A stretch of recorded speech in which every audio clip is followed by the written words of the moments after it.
lagi bersama kami bertiga. Perkenalkan, nama saya Yosefina Anggreni-Garu, biasa disapa Anggun, dan kedua teman saya Sonia Fibrianti Julkifli, biasa disapa Sonia, dan saya Ulfa Kartika Dewi, biasa disapa Ulfa.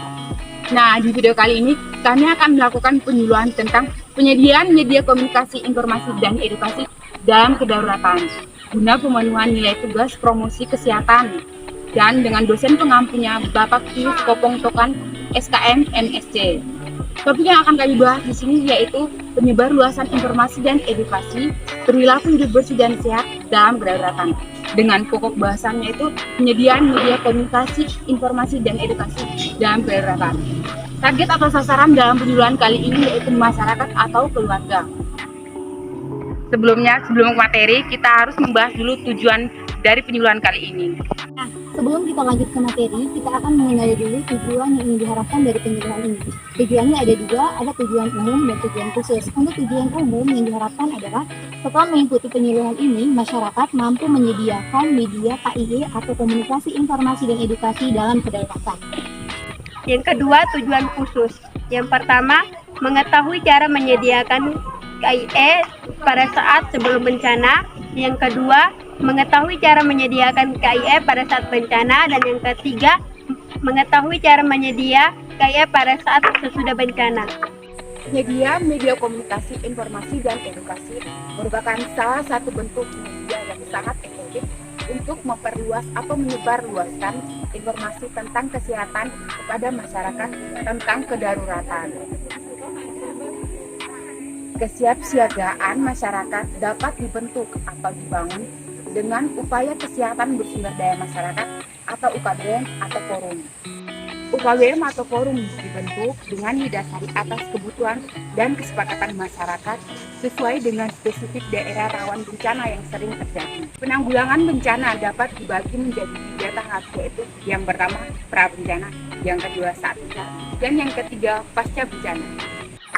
Yang pertama ada kegiatan pra-bencana.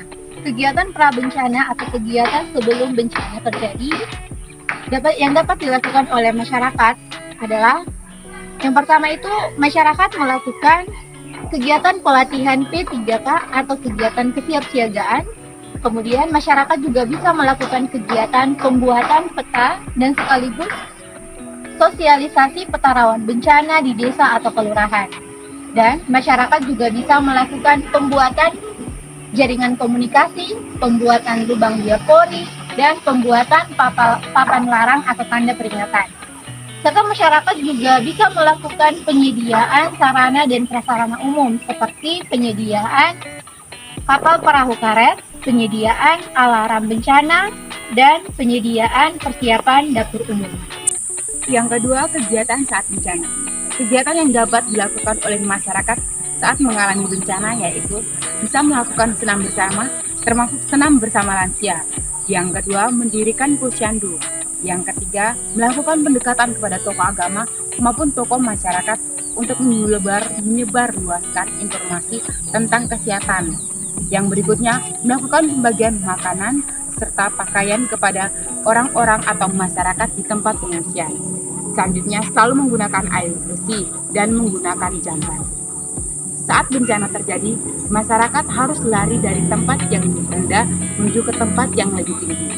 Berikutnya, jika banjir datang, masyarakat harus segera mematikan meteran atau arus listrik sehingga tidak terjadi konslet ataupun kebakaran. Ya, kegiatan pasca bencana.